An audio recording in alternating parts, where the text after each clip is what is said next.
is putting some credibility to it by coming out to say, listen, there is a possibility and everyone should be vigilant. What does this story mean to you? For me, it just reaffirms the fact that we all have to be more vigilant. And I find the release by the National Security Ministry very interesting because it came just about a week after the West Africa Center for Extremism, Counter-Extremism, also released their report. And they had detailed the fact that we had porous borders, we had to set up and all that, and then it had generated some form of conversation. Then some few days later, almost a week, the National Security Ministry also brings in this issue about Ghana is at real risk, reaffirming what we had been told earlier. So I questioned myself when I read it first. Is it a case that this was known way before and it was delayed for some reason? Just, I don't know, they wanted to monitor the situation some more. Or control the reaction. Was it because a private person had conducted some form of research, brought out his reports, and he had pointed out certain loopholes in our security architecture that could be taken advantage of by these terrorists? And so it made me begin to wonder whether or not this was known way before. Now, beyond that, it's also the question about what is being done. Because we know that when it happened in the Ivory Coast, it was a hotel that was targeted. And so some of these institutions, the associations, have there been any engagements? What engagements are ongoing? We know that when it's holiday, we are all going to the beach. We are all going to the malls. What kind of sensitization is going to comments from? I thought that that's what would have begun right after, the National Security Ministry had brought out the statement. I know that the statement said that we should be more vigilant, which is true, because sometimes we go home late at night, we are not even cautious about who is following us, what car is parked in front of your house for how long, and all of those. But then on a broader scale, beyond what I will do on my own and what you do on your own, state level, we should begin to see some form of conscientization. When an explosion goes, what should you do? What are the first things to, observe? What are the irregular things to look out for in your society? Who do you contact first? Who do you contact first? We don't know these things. Yeah. If you tell me to be vigilant, and I even see a car in front of my house for say 2-3 days, and it's not moving, who do I go to? What do I do? I don't know what to do. The best thing I'll do is maybe tell my neighbor that, this car has been parked. Did you know who is? Oh, we just see it come and go, and that's the end. You get it? So I want to see a lot more action. I want to see that when I go to the malls, for instance, we should begin to see some posters, something sensitizing us as to what to do. Now we know that it has come closer. Initially, when we hear about it, it's further away. Now it has come closer. Just a week or two ago, we know Togo experienced something like that in one of its towns close to our border. And so it means that we have to sit down. Luckily for us, I know last 2 weeks or so, the Boundary Commission and then, and then the counterparts in Togo have begun realigning the border to try to, properly carve out our borderline. I will propose that it should go beyond just the Ghana-Togo border. We should do it all across. All borders. All borders, because we've seen that our border areas is very porous. You mentioned the fact that the Burkinabe were able to troop into Ghana quite easily, but for the vigilance of a few people and even who settle spotted them, in villages, and then it and had start to claim lands. And it was very reactionary, and that's something that really bothers me. That a lot of the time we are very reactionary. We wait when it happens, but we know that this is around us, and so we should begin to take very proactive measures. It's about time we embrace the reality. And not say that, oh, we see that, that kind of attitude, and then we all sit back waiting. It always seems so far away until it happens. Then the last one is also to try to deal with the conflict situations along the borderlines, because it looks like something even in the northern region. Because Boku's situation has been ongoing. The minister goes to parliament to assure that things are calm. A week later, then there is some shooting ongoing there. Calm, yeah. How civilians like you and I are able to even get hold of some of these weapons, the guns, the knife, and where did they come from? Yes, and we never seem to get to the root cause.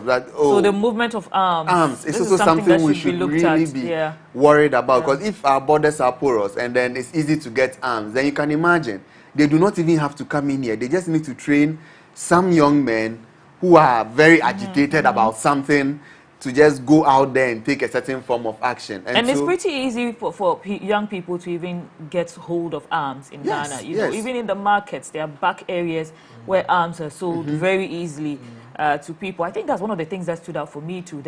The nature of the release seemed more reactive than something that had been thought through or something that they were planning for. Was the ministry, the defense ministry, working against these terror threats becoming real? Did they have the information prior to the West Africa Center for Counter-Extremism releasing their report, or did they just react to that report trying to seem like they were on top of issues? Because if they actually were on top of issues, wouldn't we have seen a rollout of specific actions that the ministry intends to follow through with? All the ministry said was the security agencies are on top of issues, and then it tells citizens to be careful, to keep your eye open for any awkward situations. But what is the real plan for the people? How do we intend to improve security in a way that people feel safe, or in a way that targets and weeds out potential terrorists? That is what I would like to hear from the ministry. But Yao, what do you think about the security situation? Okay, so two quick inputs. The very first one is Ghana is being on the radar for extreme violence for quite a while. Starting from 2015 when the KNUST, I think Nazil Norte, joined ISIS and died in 2016. If you followed the timeline, but I think by the time he had died, he had already recruited other people. Absolutely. So if you look at the sequencing, it appears that we've been escalating all the way from 2015. And think about it, if somebody was recruited from KNUST and went all the way to ISIS, the question is how many more people are in the system? Because beyond him, we saw about over 50 Ghanaians reportedly fighting for ISIS in the MENA regions. This is around 2017. So the point to be made is that from 2015, in terms of security and global radar of extremist violence, Ghana seems to be increasing in terms of its likelihood. Now, the real questions are this. We know that the current status warrants a notice, which the ministry has done. But I think that the quick questions to ask ourselves is, in other jurisdictions, you just need to be a black person in the wrong community. And then all the police people come at you. Now, take your street and go ask somebody who unknown to you on your street, and your most likely reaction is, who the hell do you think you are to ask me what am I doing on your street? So in terms of the general public understanding of security is pretty minimal. I've been robbed at gunpoint before, and I tell this story anytime security comes. I've been robbed at gunpoint. My car was taken away from me at gunpoint. I called the police that day, and I literally had to stop following the issue. I've been asked to pay for a report before, after I was robbed. So I guess we're saying the same thing. So it makes us wonder if, we're in a state where the security services can be trusted. Because, yes, people are robbed everywhere. But the incident of robbery, what happens after? I've been robbed and nobody was found. Nothing happened. And life goes on. You are telling us your story of where a report was demanded. I had to pay about 80 cedis. Absolutely. And you have to go all the way to the head office to do that. I hope you just went once.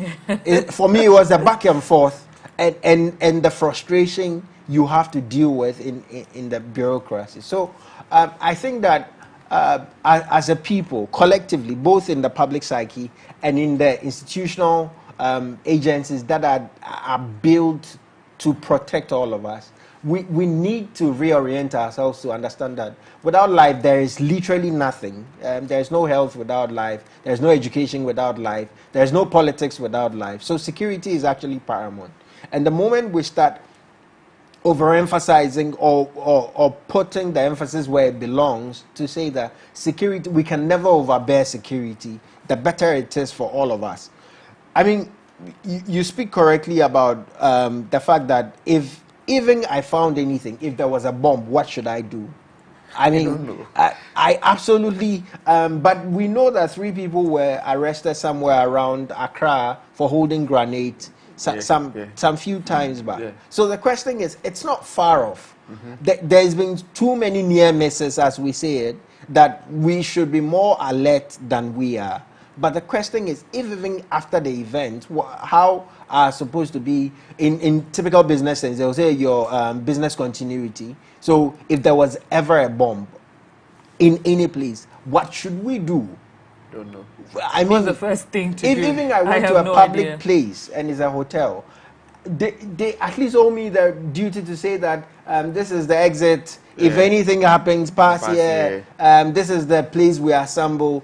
Every public space is supposed to have a contingency plan and communicate it to anybody who comes to the public ground. Especially high-profile officers in the ministries. Specifically.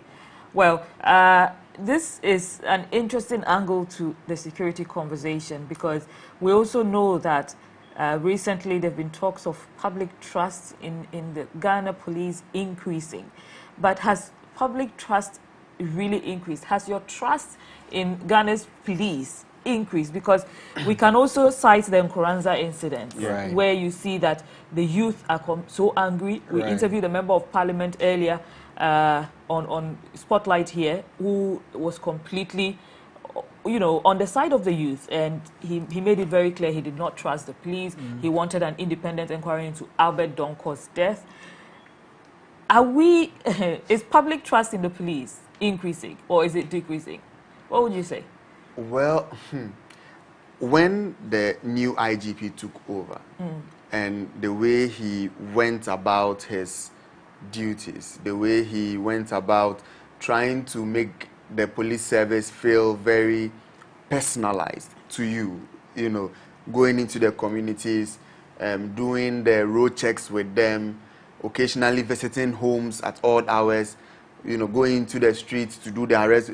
It gave the sense that, okay, this is what we want our ideal policeman to be like. And so over time, that is where the police force is going to go. However, on the ground, we are seeing something different. And so there's a disjoint between what the head is communicating to us and what the men on the ground are actually doing.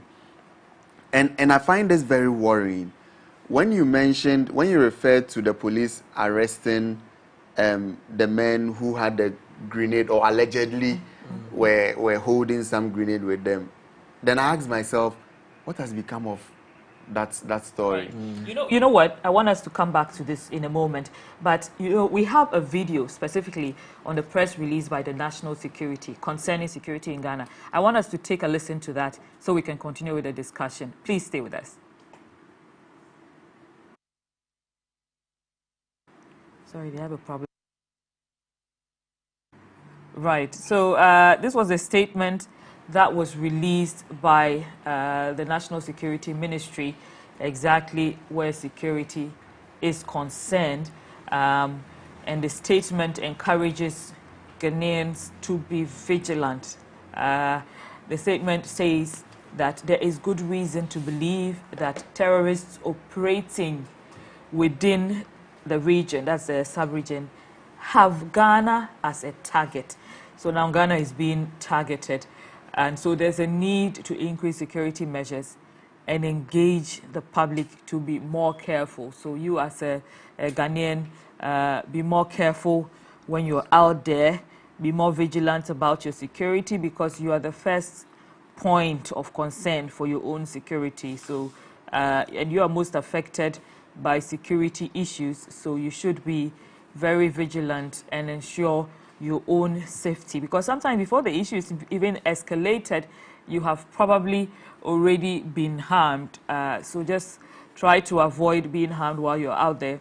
There is strong reason to believe that terrorists operating within the region have targeted Ghana, and that means all of us are at risk and need to be extra careful. Now, I mentioned that I was hoping the ministry would have rolled out specific pointers, specific things to do, specific activities that the ministry would carry out.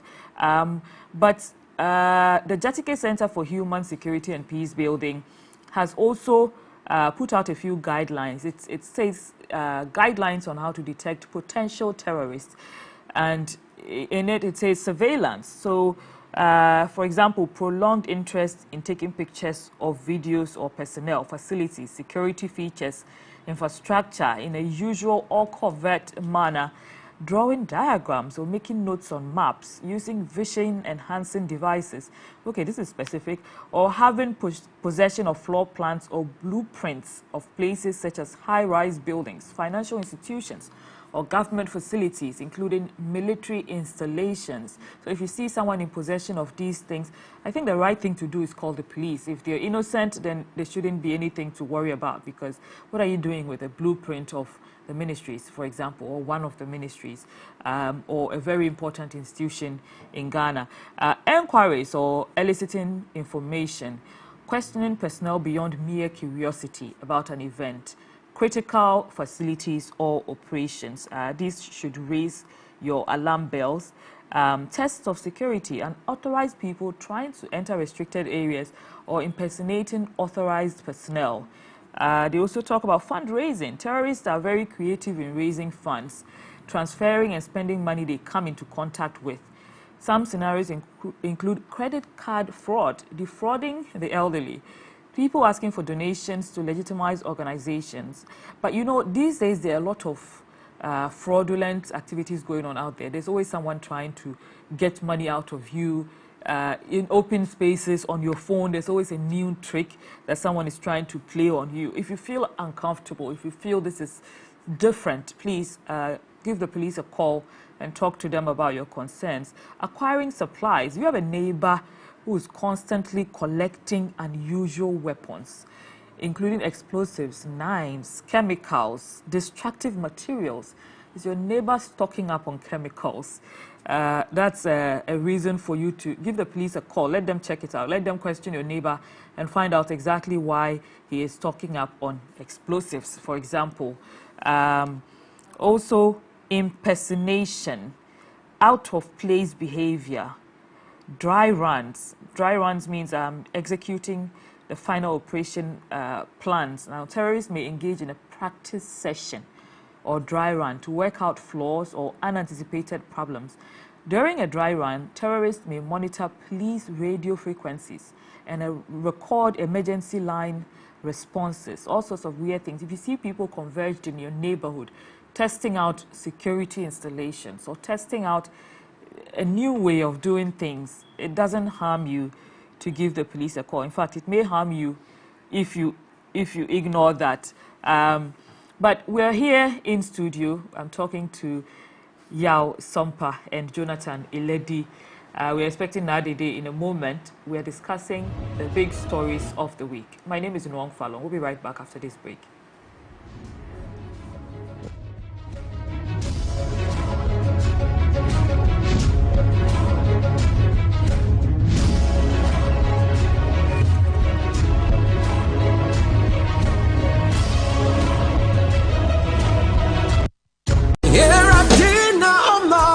Kofi Osopepra Ministries presents Kofi Osopepra Live in Concert, a night of great music, worship, and launch of the Father's Gift album. Guests include Neela, Ife Grace, Luigi McLean, and the legendary Mrs. Amy Newman. Date Sunday 22nd May 2022. Time 4 p.m. at the National Theatre, Accra. Standard tickets 60 Ghana cedis and 150 Ghana cedis for an unforgettable VIP experience. For tickets, dial *725*. #7000#. Also contact our ticket hotline 0271 425 445. Sponsors Woodin Total Family Health Organization, DSTV Ghana, I Pay Ghana, Joy FM, Lucozade, Fan Milk, Ocean Spray and Vitrac, Meridian Natural Mineral Water, Always Sanitary Pad, Sumo Vision, Vena Natural Mineral Water, Ines Fly and Series. Get your Woodin fabric from their shops in Accra and win a ticket to the concert. Media partners MX24. Every time is worship time. Describe the God you are.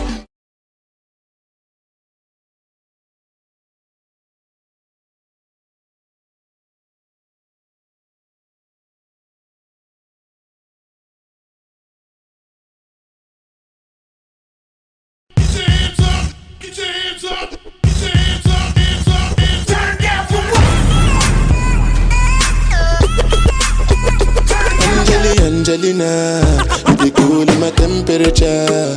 If you call, say cheese, take a picture. Shaka post, make a see, take a picture. In the leg book, boah. Why the party there today? Hey mama, hey I have a sip. Shake your body.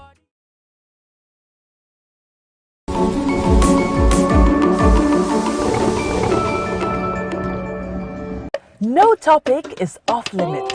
The pain of experiencing a miscarriage is something that can crumple your world. We're talking postpartum bodies and everything in between. And they share their story on their battle with infertility. The touching stories of the African woman rose before you. I was disappointed in God, in life, in myself. How many losses have you had? After that, we had 4 more. What? I shouted, I said, We lost vision, we lost any sound beyond crying. Our mistakes, advices, regrets, real stories, and more. On We Got This Africa. Na Ashakor and her intriguing panel serve you real experiences of the African woman. We Got This Africa. We got this.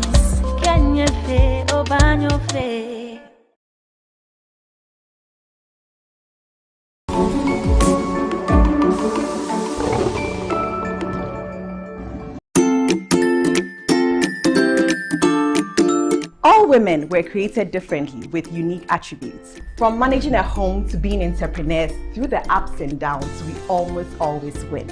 As I said, in the early stages of breastfeeding, what your body is using to make the milk is what you ate during pregnancy. Adoption is a blessing. So if you want to adopt, it's a good thing to do, but just make sure that you do it in the right way. The brand new season of the Talkative Mom Show is double the education, double the information and excitement. And then I actually realized nobody cares. Yes, nobody cares. Yeah.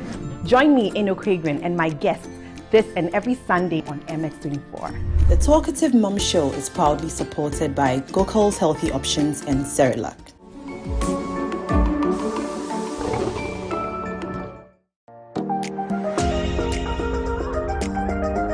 Hi everyone, I'm Catherine from Ghana Made, and welcome to our series called Find Your Way Back, where I'll be interviewing amazing individuals that have moved back to Ghana from the diaspora.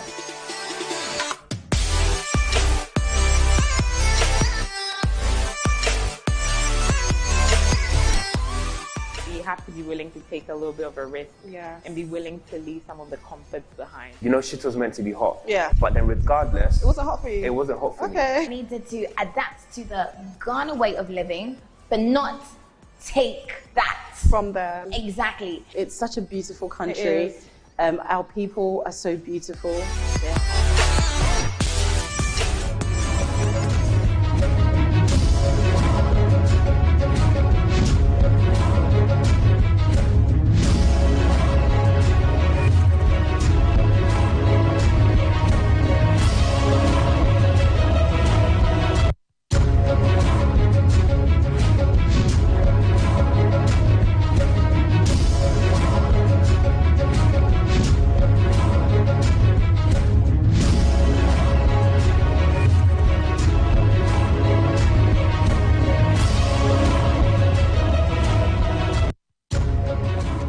Welcome back to Spotlight. Thank you for staying with us through this discussion. We're still on security in Ghana, and we're going straight to Nkoranza. We've been joined in studio by Na Dede Tete, a journalist at EIP, and I'm just going to go to her since she just joined us. Okay. Give me your take on Nkoranza. We're looking at, has there been any improvement, in your opinion, in trust for the police? Are the youth putting more trust in the police? Do the youth have trust in the police? Do you have trust in the police?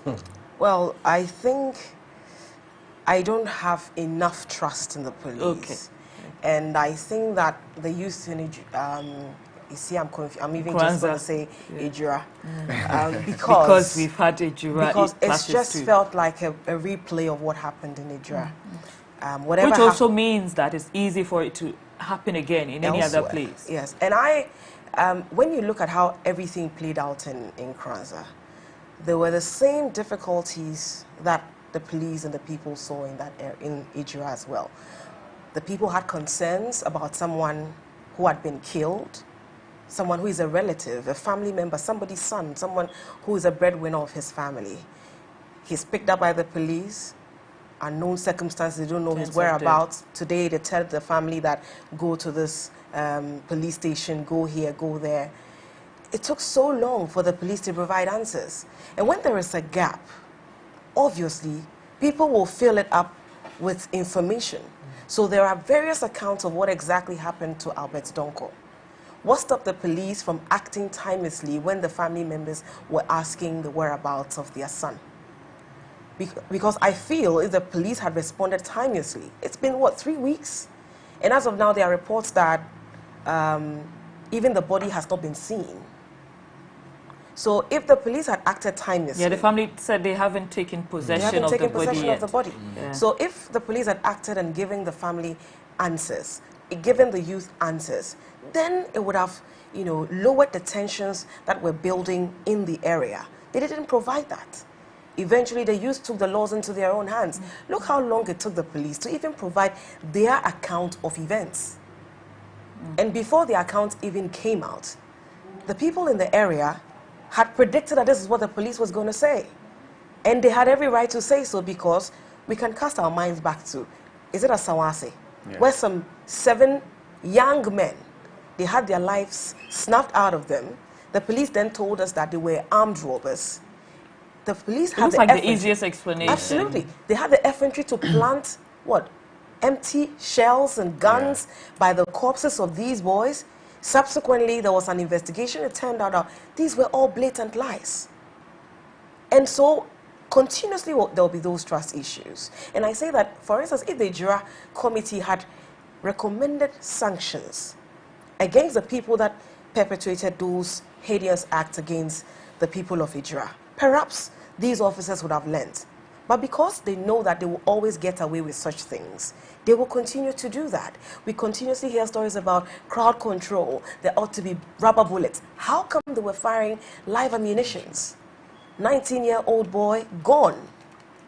How come they were using live ammunitions? Couldn't they have used other means? Nobody is justifying the youth going to the police station to vandalize it and then also let go of suspects who were in custody. Nobody's justifying it. But then you also need to cast your mind back and ask yourself, what actions led to that reaction? That's true. That's true. Because actions will always warrant a reaction. And for me, I think that we are not learning. Our police service is not learning continuously. They keep repeating the same mistakes. And if we keep going on like this, I don't know where I think there have been a lot of security red flags where the police are concerned. And these are the red flags that are eroding public confidence. Absolutely. Because if they keep occurring, and when there's an information gap, then you give room for people to speculate. Absolutely. You also give room for the bad nuts to do their own thing. To take advantage of the situation. Yes, and they can hijack the situation and do the wrong thing, and nobody comes out to give us the facts. But no, before you continue, right? Sure. Another danger I find, before you came in, we were talking about terrorism, is the fact that today they are using armed robbery as an excuse for perpetrating these acts and covering it up. So it will be possible for them to just go out there, shoot, in quotes, some young men and label you a terrorist. But shooting to kill should be the last resort. No, so anytime they err, right, from observation, anytime you find that the police err in some way, then they come up with some excuse. Oh, they were robbers. Yeah. And you know how? And they will jump to the Constitution and say, in situations, minimal force. Minimal but force. then the Constitution doesn't define what minimal force is. So. Exactly. I mean, you watch, on the issue of minimal force, you watch TV all the time. You see police in other jurisdictions control very rowdy crowd, very large numbers. Yes. But you do not hear that anyone has been shot. But you find 20 young men go to the police station, throw stones, and then a gun is shot, and they say minimal force. And they label it dangerous implement. And I find that very worrying. Very, very worrying, because today it's someone else. Tomorrow it could be you. You could just be passing, and then a bullet, hits you, and they say, oh, he was part of them. Oh, he was a terrorist. Yeah. Oh, I think the most uncomfortable thing for me here, where the police are concerned, is the use of excessive force. Okay, you have no business using live bullets on citizens. In no way. They're just demonstrating, which is their constitutional right. You have a right to try to disperse them if things get violent, but do it the right way. There are so many options available to you. Why are you firing live bullets? Because once they hit someone, the person is dead. It's your aim to kill. And why are you killing? I think that it's obvious that the police service needs a lot of training, and I think that the hierarchy can understand that there's been one too many times, and one is unfortunate enough, but it's recurred in a way that we need to pay attention to it. We've had conversations as to who becomes a policeman. I mean, we were talking about security. If you're going to hire somebody to protect the most essential part, which is security, the least you can do is get the most qualified. But it's almost becoming a pathway to people who, with the greatest of respect, choose it as a last option, either as gratuitous for some patronage of some form, or just as a means of saying thank you for being a part of certain circles. But it must absolutely be a merit-based system, because security is not one of the things we can toil with. And so it must devolve to a merit-based system without equivocation. Because, you see, the moment, and even within the police circles, we've heard stories of robbery being done by policemen themselves. I mean, the and killed people in the service themselves. Yet there's never a proper conclusion. Absolutely. So I think that it's been one too many times, such that if you're a member of the force, if the public has a distrust, it is your responsibility now to reassure us, bring us to a place where we can trust you. I mean, you're not only a constitutional body, but you owe all of us at least that level of diligence in executing your duty. So I think that the tempo of the very highest hierarchy of police gave us a really good assurance that there was a new phase, there was a new climate, there was a new tempo. Right. But I think that we want to see it in action. The event happening does not speak very well. Right. And it points to that. It points to it being more of optics rather than systemic change. Right. So we want to see systemic change. We want to see an improvement in professionalism of the Ghana police. So, Dampare, you started off amazingly. People had so much hope. We want to see sustained momentum. That is what is being said here exactly. Let's move on quickly to rising inflation and economic challenges, because this is a huge topic. At this point, everyone has felt the pressure in the system. The last reading of inflation stood at 23%. So let me come in studio.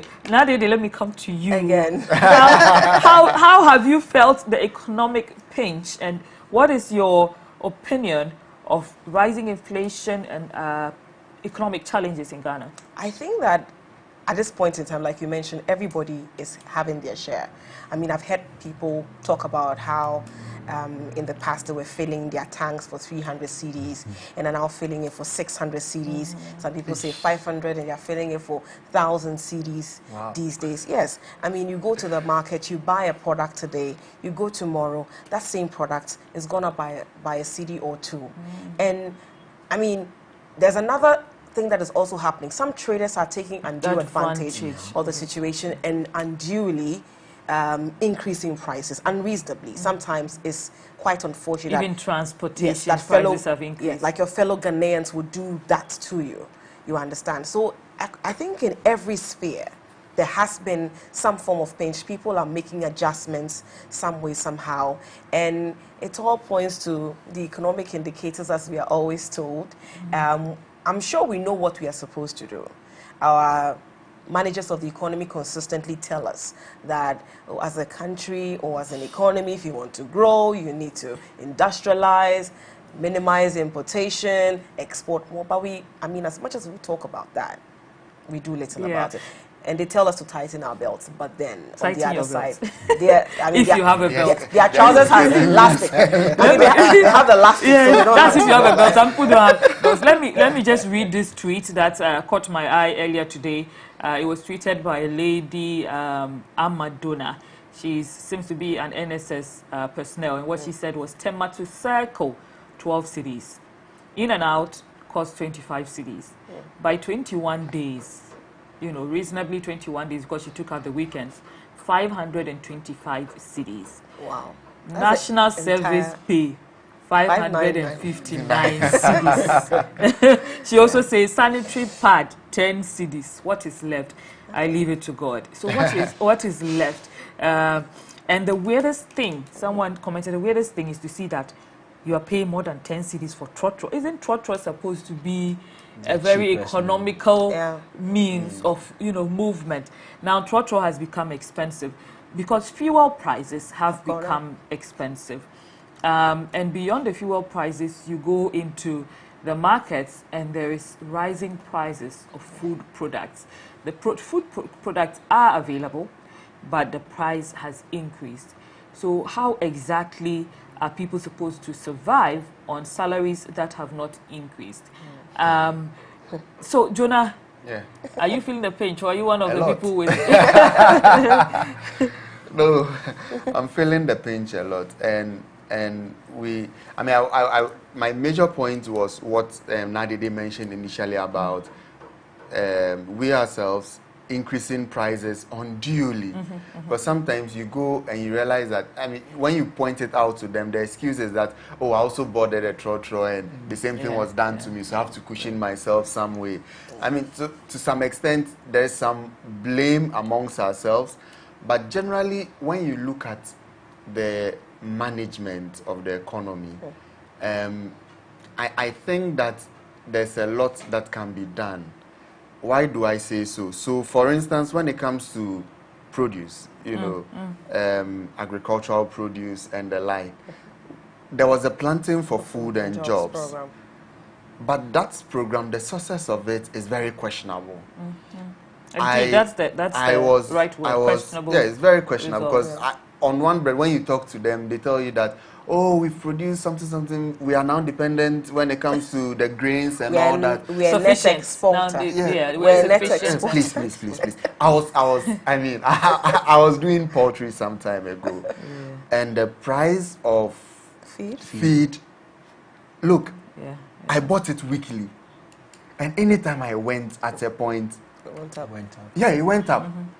The prices kept skyrocketing. That one too, it just kept going up. No, I'll come to that. It just kept going up. And when you ask them, they tell you that there's no maize in the system. There's no maize in the system. Oh, then we did planting for food and jobs. But then planting for food and jobs records a lot of increase in these grains. Yeah, so I think there's a disjoint somewhere. Absolutely. Either the data that is going to the ministry is faulty, it's not accurate, or, you know, there's some miracle that happens in the system that someone is hoarding, you know, the produce that comes out, waiting for some shortage or some famine to then take advantage and then release it. Yeah, of high prices. But Jonah, let me just cut you there and come back to you in a moment. But I want to hear from the governor of the Bank of Ghana, who recently had an interview with Bloomberg and spoke specifically on rising inflation and economic challenges. Let's take a listen to him and come back in studio. Stabilizing has been very clear. I mean, we have a limited set of instruments, trying to manage liquidity and trying to manage interest rates, and that's what we have done in the last year or so. As you said, we have to be conscious of the impact of both the external developments and internal developments on exchange rates. And as if markets get tighter and we see capital beginning to flow out, obviously the interest rate instrument would have to do its part of the work. At home, we are trying to manage liquidity very tightly to ensure that we don't have excess liquidity fueling further inflation and exchange rate depreciation. Countries have different experiences. If you look at the inflation rates across Africa, they vary from country to country, and you rightly said that Ghana is one of the higher ones. The government and the central bank are very much aware of the problem. We have had very major decisions on fiscal consolidation. Expenditures have been cut by 20% this year. And as I said earlier on, we had raised the policy rate by 250 basis points. We expect that these measures would serve as an anchor to inflation. We had raised the primary reserve requirements for banks, which is also drawn liquidity from the economy. So broadly, all these fiscal and monetary measures that have been put in place should impact on aggregate demand. You know, that was the governor of the Bank of Ghana, Dr. Addison, speaking to Bloomberg. What stood out for me there was his mention of external factors. And I think for a long time, the drivers of the economy have pinpointed external factors as an easy explanation. But what people like me and most Ghanaians want to know is, it's simple. All countries experience external pressures and external challenges and contingencies that they did not plan for. But why does Ghana seem to be one of the worst hit if we were not doing anything wrong to begin with? And when you speak to the economists, they will tell you that the variables did not look right to begin with. Before the timelines of any of these external factors are mentioned or looked at or used as an excuse for the issues that Ghana is experiencing, especially economically, the fundamentals were not looking really good to begin with. And we live in a global village now. All countries are experiencing these challenges that we talk of, COVID, the Russian war. Why have they not been as bad hit as Ghana? A few months ago, Bloomberg named Ghana cedi as one of the worst performing. Since then, it has stabilized to some extent. But for how long? Especially when the plan to pull back the depreciation of the cedi is not sustainable. How sustainable is putting money in the system? Yeah, let me come to you. I mean, matters of economics are very interesting for me, especially because of my background. I mean, did you study economics? I did actuarial science for a first degree, master's in risk and finance. Oh, I see. Worked in financial services for over a decade. Wow. The conversations are a little tricky because, of course, baseline, productivity is supposed to drive the wealth of nations. Adam Smith, 101, right? I studied economics. Basic product is supposed to determine your wealth. Our productivity measured in GDP, we know that because of COVID and some of the incidents, we slammed 0.4 growth over. Because we're import-driven and import-dependent, external shocks have a very significant place, but more so because of our debt nature held in foreign currency. The external debt component of our global debt is one of the major problems, because I mean, if you owe Ghanaians, you pay them in cedis, but if you own a foreigner, you pay them in dollar. And guess what you're using to pay in dollars? You're using cedis. Absolutely. To pay in dollars. So to the extent that you were 4 cedis when you borrowed and now you're inching 8, you have to pay the debt twice. Yeah. Baseline. So you're paying the debt, but the debt is rising. Absolutely. So you're paying twice. So overall, the moment you're inching a place where you're seen as debt unsustainable, then the question is that speculators on the market will bet against you, because the global currency market is about $1 trillion trade a day. So to the extent that people bet against your currency will fall more. And I keep on telling this. I've had the privilege of studying the behavior of the CD from 1998 till about recently. On the average, you're dealing with a minimum depreciation of about 18% minimum per year over the last 22 years. So the question is, it's not the conversations on our politics and how it translates into economy needs to be looked at a little more keenly. I think that people and all the political factions come and try to slow depreciation and slow our journey towards poverty. But and that's what I honestly. But how do think. they do it? But you see, it's basically saying that the person will die anyway. But let's slow their rate of death. Right? So we are on life support. Absolutely. But the real question is, how do we transition from an economy that is almost on life support, with each manager trying to be an emergency doctor who is trying to at best resuscitate a dying economy, to a healthy, living, bubbly economy? And those are conversations we need to have. I mean, if we were to dive into the details of it, the first thing I would say is that I think monetary policies are absolutely critical, because yes, productivity is the baseline for measuring wealth, but the basis of measuring that value is in money, monetary terms. We know that, and for those who do economics, people say that because of COVID, there are huge countries that have policies they are naming quantitative easing, which is nothing more than printing huge sums of money. Printing money does not solve anything per se, but there is a way for which nations who have access to reserve currencies will bounce back. Russia was supposed to, when Bloomberg said we're the second worst, Russia was the Russian currency was supposed to be the worst, but it jumped out to become the strongest currency after it decided to accept all payments in ruble. Right? Yeah. So the conversation is that how do you transition your economy into a place you at least have a reserve status? And that's the real conversation. Of course, in the long-term education, but in the short term, I think that the focus on productivity needs to be heightened. Let me say this. I mean, if we think where we are is worse, I hate to be a dooms prophet, but looking at the projections, primarily starting with food security. It's going to get worse. And the fact that importation of fertilizer and things like that. So if you think that planting for food and jobs, even on its success, did not meet your need, think about the next 6-7 months, 1 year, when all the things the productivity of produce, like you mentioned, was slumped because we don't have fertilizers. Now, I think I'm just saying, please wrap up for me. So basically, just to make the point to say that, I think that if we're not careful, we'll have very hard times before it gets easier. Right. But until it gets there, I think that... And you're sure it will get easier, or you're hoping? I think that with the right measures, it can get easier measures. In the middle. That's the big challenge. Medium to long term. That's like 3-4 years from now. Give or take. But in the short term, we should brace for impact. Right and keep pumping the dollars. Yeah. We should just brace for impact. Yeah, you know, when you were speaking, I thought you were going to give us a positive conclusion.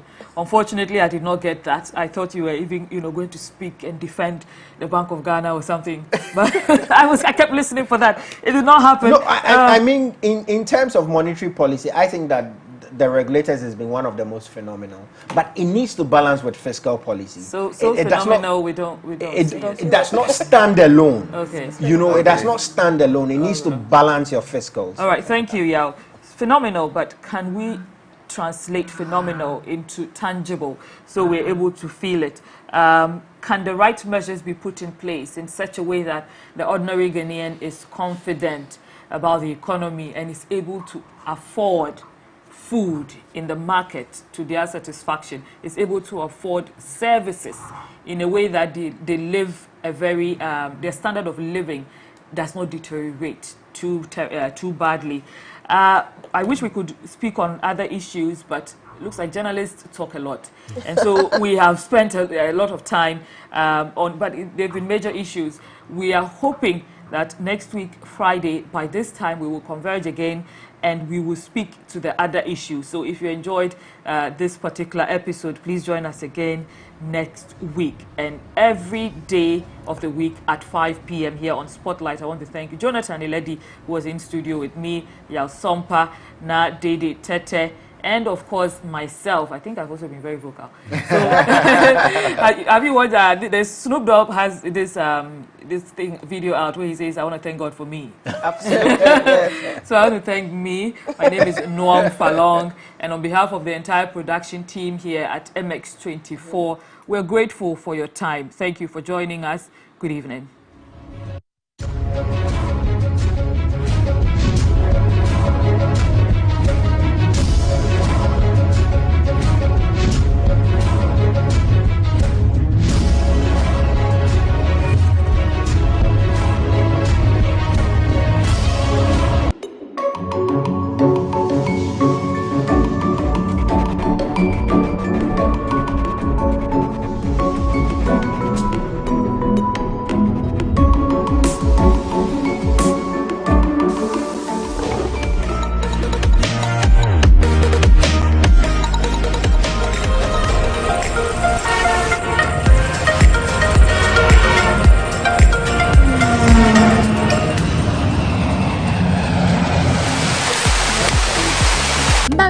Is sponsored by Malta Guinness.